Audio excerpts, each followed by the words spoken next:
Okay, so I'm here today because they asked me to talk about some of the work that I've been doing around childhood obesity and specifically in the preschool domain.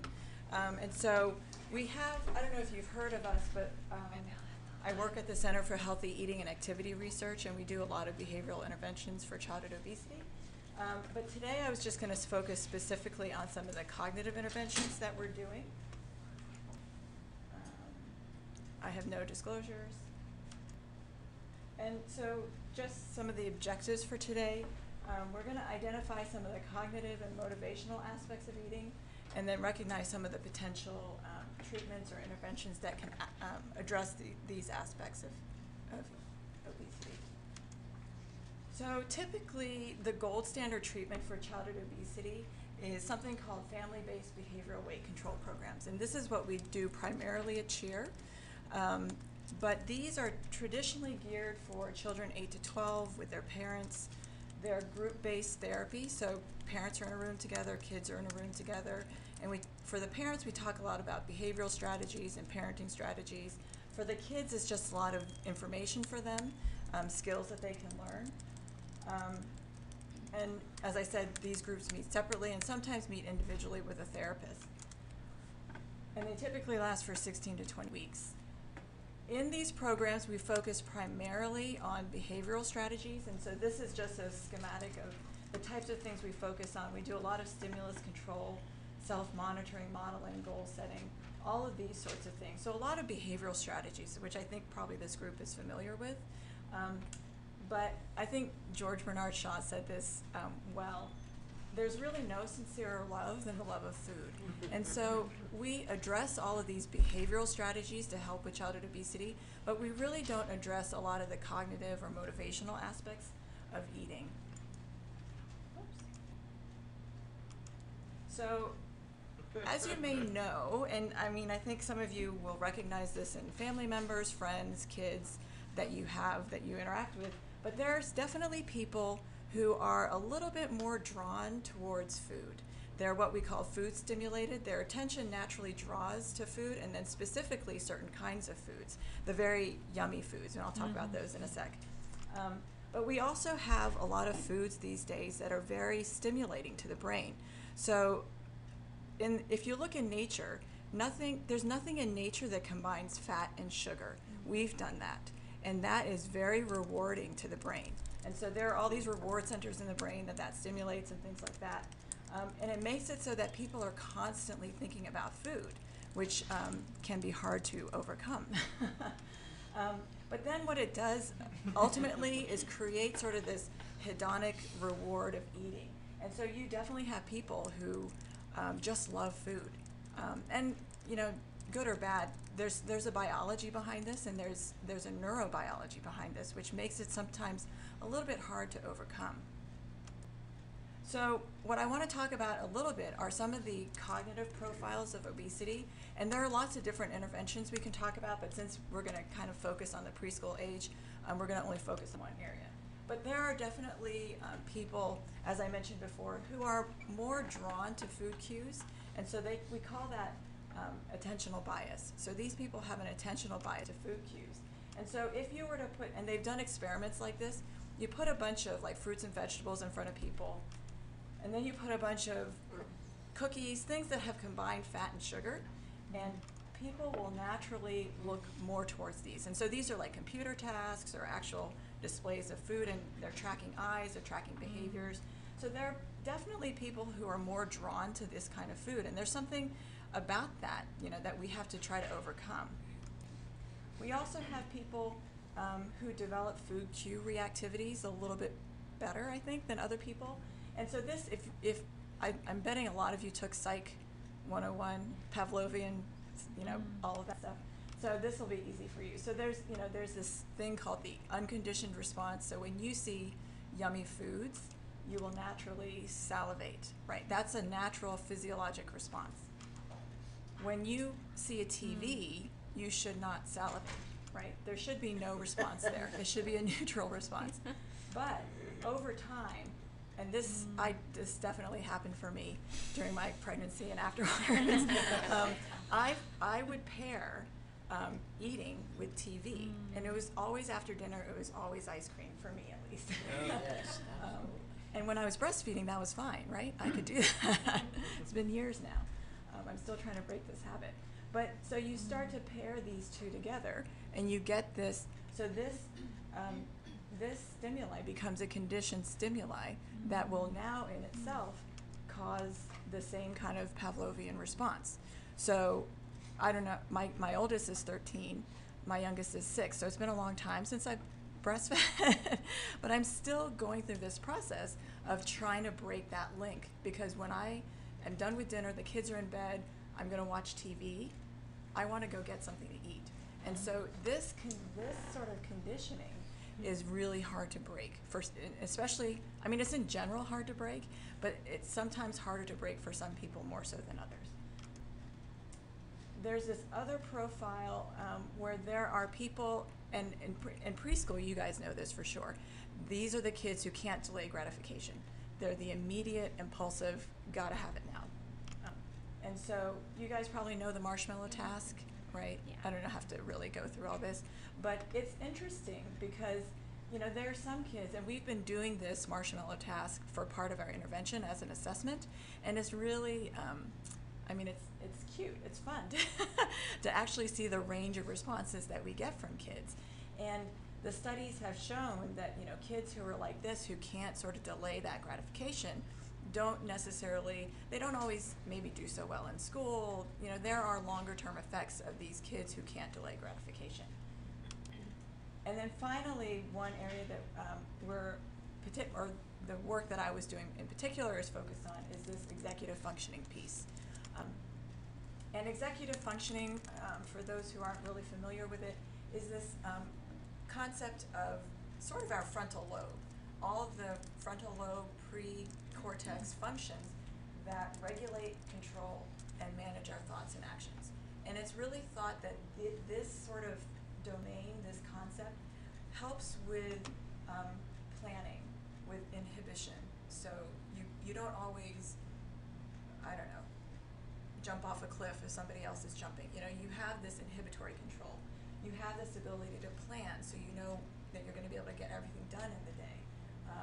This cognitive flexibility, so that if things don't go your way, you know how to problem solve, you know how to fix it. Working memory is really important in this as well, because you have a history of what you've done, what's worked before, what doesn't work, things like that. So all of this executive functioning has been associated with obesity as well. There's this model called the dual process model, which really says that there's a reflective system, which is really dominated by a lot of the executive functions, and a more impulsive system that is, you know, motivation, biological drives, and things like that. And so it's this balance between the reflective and the impulsive that decides behavior. And so when we're talking about eating, you know, we are trying to enhance this reflective system so we can overcome some of the impulsive. And that's really the question, can we do that? And I think some of you know I'm a pediatrician, and so my focus has always been in children, because I think you can make much more of an impact in children than in adults. And it's just easier if we start now. So this is actually the study that we are doing, or just finished, childhood inhibitory control. But if you look at some of the prior research, inhibitory control is associated with greater school readiness and academic success. Children with lower levels of inhibitory control have greater weight gain over time, greater consumption of snack foods, more likely to binge eat as they get older. And then children with lower levels of inhibitory control have less success in a weight loss treatment. So, you know, there's something to be said about this, in particular, idea of inhibitory control within the executive functions. So with all these profiles, you know, there are all these different types of treatments that Carrie Botel and I are developing at CHEER. People around the country are starting to work on. But what I want to talk about today is specifically executive functioning and what we're doing with inhibitory control. So as I said, this is our we call it CHIC-PLAY, Childhood Inhibitory Control Program, PLAY program. And so we're really working on trying to enhance enhance executive functioning through some of the preschool executive functioning training programs. So these will focus on working memory, cognitive flexibility, and as I said, it's important for school readiness. So we, in particular, took the Tools of the Mind program, and I don't know how familiar people are with that program, but it was originally designed for school readiness among preschool kids. And it was interesting because they do a lot of dramatic play, self-talk, the scaffolding, which is very developmentally appropriate for the preschool age kids. And it really relies on a lot of social interaction. So the teacher or somebody who is this knowledgeable other sort of guiding, the interactions and how, really learning how to do some of this inhibitory control. So for our program, we modified the Tools of the Mind curriculum, and we focused it around snack foods. So our goal was to try to increase inhibitory control among preschool kids around unhealthy snack foods. So we did pretend play, and I'll show you some examples in a sec. Some memory games, self-talk. Our goal was to recruit, I think, 72 kids. We ended up recruiting 92 4 to 6-year-olds who were randomized into an intervention group and a control group. The intervention, like I said, focused around inhibitory control training around unhealthy snack foods. So we try to help them identify what was unhealthy, what was healthy, and learn to not go for the unhealthy. Our control group was just a health education curriculum. We talked about sleep hygiene, brushing your teeth, using sunscreen, just your generic sort of things. Really didn't focus on inhibitory control at all. This is just some slides here. We started off the intervention. It was a 3-week intervention. We went 3 times a week for about half an hour. And we started off with this little, puppet show about healthy foods, unhealthy foods. One of the activities was the kids learning to identify what were the unhealthy foods, and they would put this on. We used the Very Hungry Caterpillar, and put them on the Hungry Caterpillar, and then we made pictures for them. And his face is blurred out, but an unhappy picture when he's lying next to all these unhealthy foods, and his tummy is full, and he's not happy. And there's not I didn't show you the other picture, but we have another picture when the caterpillar is eating healthy foods. What does he look like? And these are visual reminders, and so they're supposed to carry these little Polaroid pictures around, especially at mealtime, so they can kind of see what they're doing. We also had a card game, which I don't have a picture of here, but it was one of those kind of matching card games, and you had to, it's almost like Go Fish. You had to try to create these pairs and collect the healthy foods and throw away the unhealthy foods. So one of the other, this is the control group. They were brushing their teeth, learning how to brush their teeth. It's interesting that some of the parents, even though they were in the control, were very happy they were in the control. Oh, wow. Because we talked about sleep, we talked about how important it was to go to sleep at a certain time, about the brushing your teeth thing. So parents were grateful, even though that wasn't the focus of our intervention.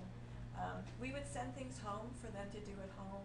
And again, this is this idea of just crossing out the junk food, throwing away the junk food, learning how to just sort of exit out, push it away, that sort of thing. So we had these handouts, same thing here, try to cross out the unhealthy foods, circle the healthy foods. And our primary outcome was this task called Eating in the Absence of Hunger, which I'll describe in a sec.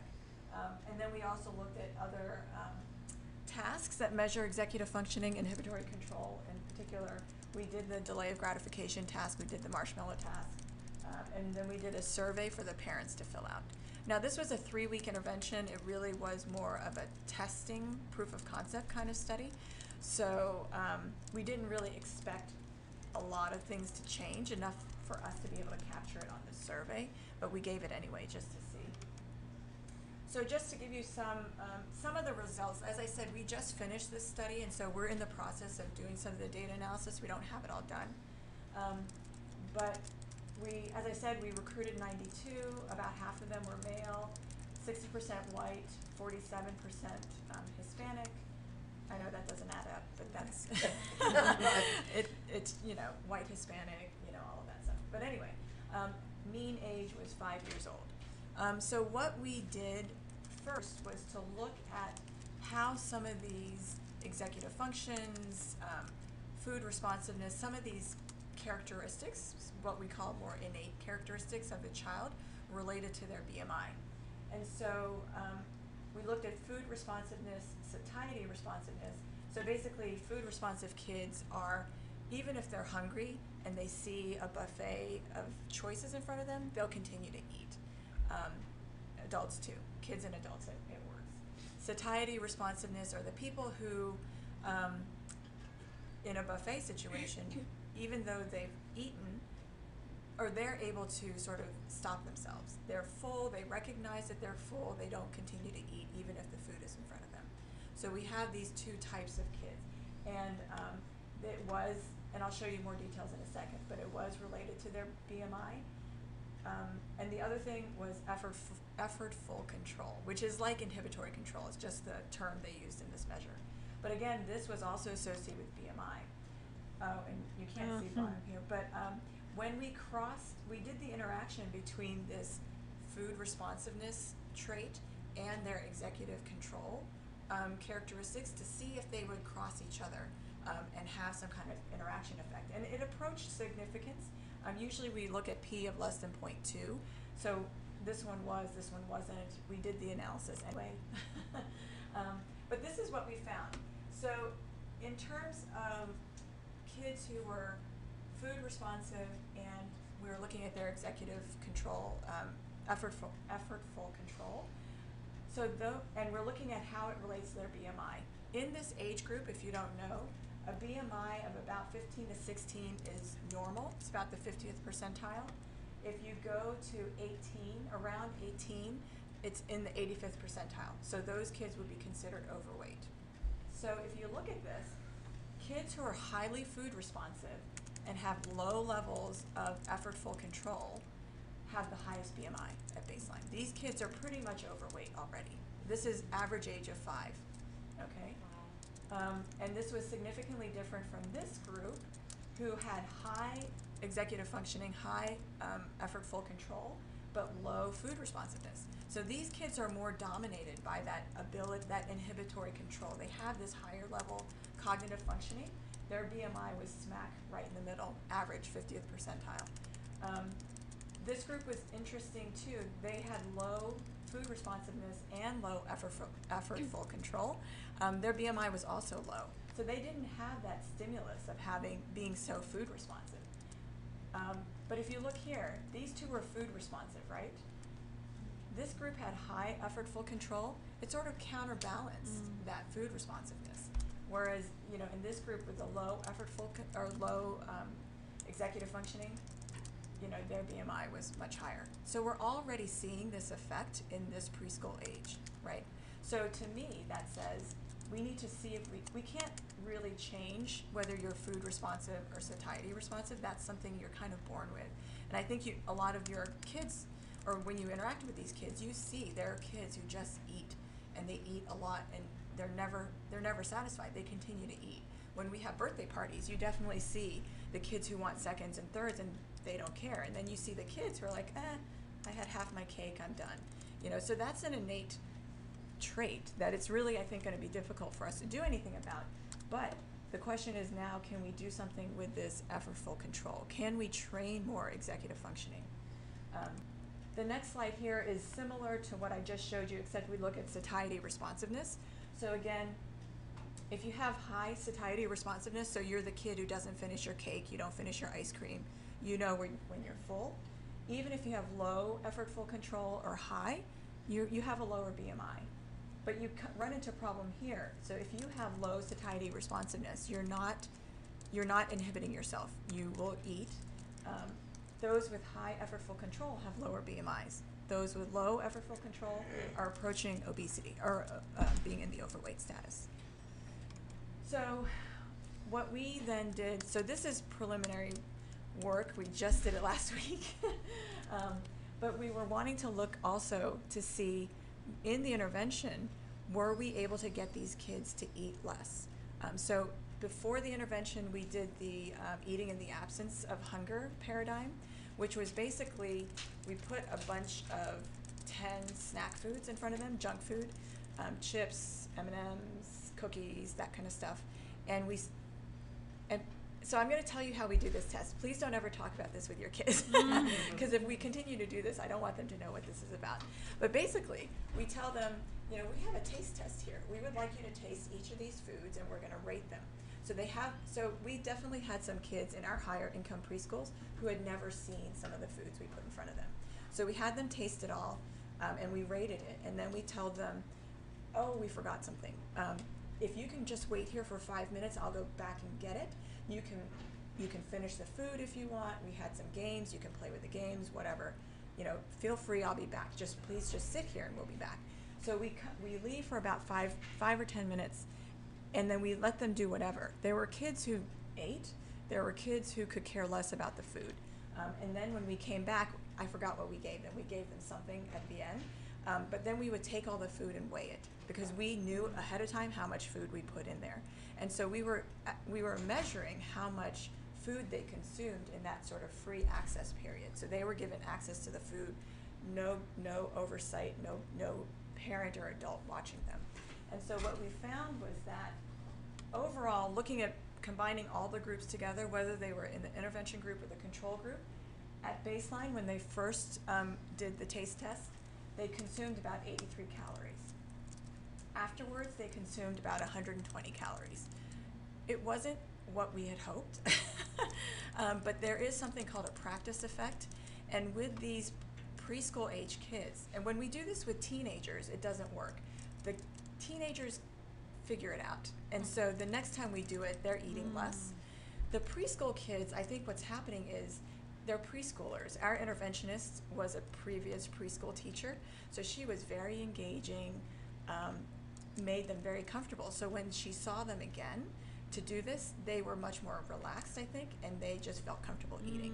So they actually ate more, which was not what we wanted. And if you look at the percent, the EAH percent is the percent of calories of your total daily requirement that was consumed during this procedure. So they consumed 5.7%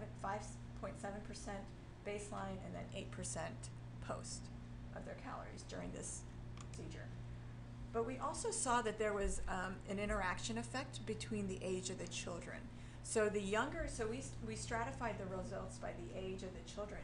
And if you look at the older kids, this is the total calories consumed. The intervention group in the post-treatment period consumed like 99 calories, but in the control group, they consumed 133. So this control group consumed more than our intervention group. So that was good. It didn't quite reach significance, but this was sort of going in the right direction. Interestingly, the younger kids, so these were less than 5 years old. The older kids were 61 months and older.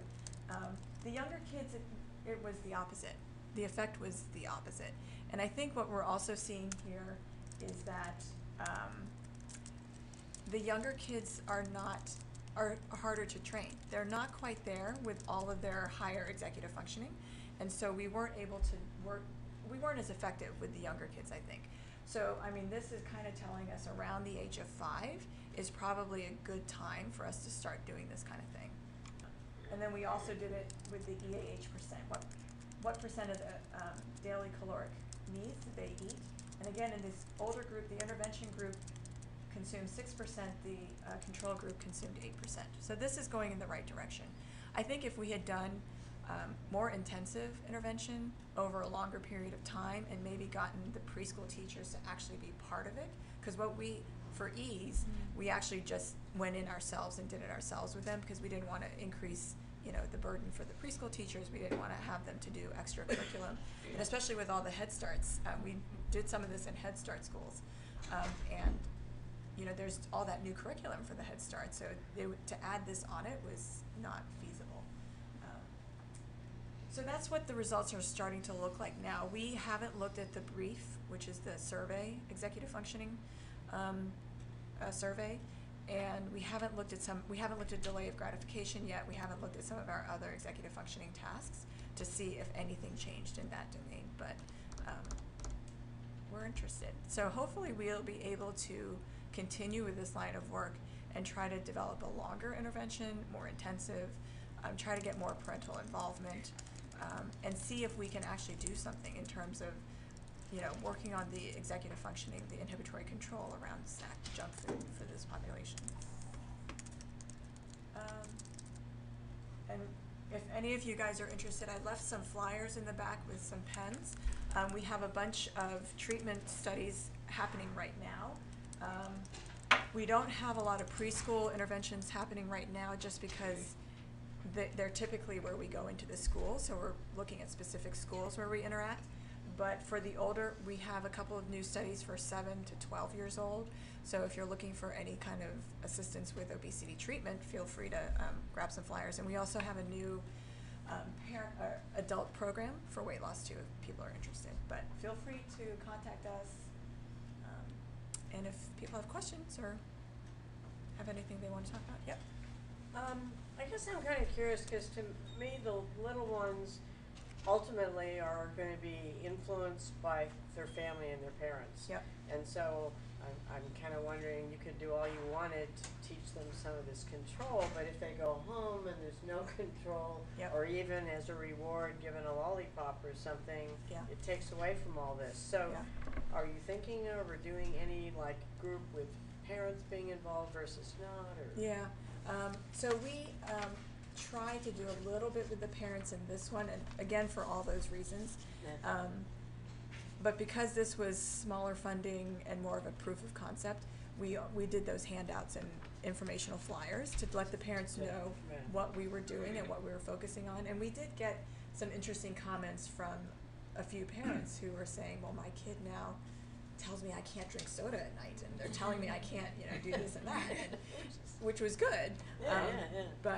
But yeah, I think we do, in the next iteration of this, I do think we need to get more parent involvement and more teacher involvement. Just try to make this just, all encompassing in their life and not just something we do at school, so that at home I can eat whatever I want. And we definitely had some kids, I would say, in our lower income preschools that they could not throw away the cookie. They could not let go of it. They just couldn't do it. And they're learning. There's something going on, or it may be food insecurity. I mean, we didn't ask about food insecurity, but there are other things going on there. So the SL variable, that was satiety responsiveness. So in breastfeeding, there's kind of a theory that if you're fully breastfed, you learn to stop when you are full. Yep. Is there any research relating that particular variable to breastfeeding? Yeah, so Elsie Tavares did that study, and it's a really, and there have been a few people to kind of look at that beyond that. One of my colleagues is actually looking at satiety responsiveness now and trying to measure it among breastfeeding babies and among bottle-fed babies to see if they're starting to see that within the first year of life, that kids are able to stop how much they're eating. Doesn't matter if they're breastfed or bottle fed. So she's actually measuring that with this nipple that has a pressure sensor on it. And so they're measuring that, and then they're going to follow these kids to look at their weight trajectory, weight gain trajectory. But yeah, I think it makes sense. And I think what we need now is really to be able to measure this. And there are not a lot of people who work with the infant group because they're so different. I mean, they're so difficult. You can't ask them a survey. You can't, you have to try to figure out these innovative ways to measure. So yeah, I think it's an interesting concept. And I wonder, but I do think that there's still a little bit of that there's something else in the limbic system, that there are some people who are just more food responsive, no matter what. Like I breastfed all my children, but there's definitely variability in my kids. I have one kid who scrapes off the icing, doesn't finish her cake. I have the other kid who's like, give me all your icing. And so you can do some to some degree, but there's still that biology, which, is really, and for those kids then, I think for us to be able to recognize early that they're more food responsive or not, if you do have a kid who's more food responsive, you then are going to have to put structure around them to help them learn, how to eat, boost their executive functioning, limit their exposure in the environment, all those sorts of things. Because I think we need to identify who's at risk, who isn't, and then make the adjustments accordingly. Have you guys already developed like ideas or recommendations for how a parent should boost the executive functions? Yeah. We haven't, a lot of this was done with the preschool curriculum, so it lends itself more to in school, the teacher working on something with these kids. But I think it's going to be challenging to do it with the parents, because there's a lot of this idea of free play. And I think in today's society, a lot of parents don't let the kids do free play. It's a little bit of a, and then you have to scaffold it and structure it in a way that they're learning. You know, if they're going to go on a picnic in their free play, there has to be a little bit of oversight still from an adult to say, oh, we're not going to have a picnic with cake and, you know, chips and da-da-da-da. Somebody's going to have to be in there to sort of guide that, and that's the whole Tools of the Mind curriculum, where there is somebody who sort of scaffolds and guides. But if you're, as a parent, you know, go play. I have to do something, you know. So it's going to be interesting. I think that's a challenge, and that's something we have to work on, because I'm not sure how much we're going to be able to engage parents, especially if they're, you know, both working, multiple jobs. So that's why I do want to focus on the preschool setting, and then enhance it with parental involvement, because I do think parents have to be involved. They have to be aware. Yeah. I liked when you had listed up there some of the ways to enhance their executive function with self-talk. So what are some of the messages that the teachers use, or that the kids were taught to use to help with that food responsiveness? So it wasn't necessarily how to address the food responsivity, but it was more around, you know, these are the healthy foods, and, you know, I'm going to pick these because it's going to lead to, you know, it's going to make me feel better. And it's hard at this age group because there's not a lot of that consequence. You know, as adults we can say we're going to be healthy, we're not going to have high blood pressure, blah, blah, blah. But for these kids, it's more this internal, I'm going to feel good, I'm going to have more energy. So we just kind of guided them in that direction to feel more positive around eating the healthy foods and recognize how their body feels when they're eating junk food.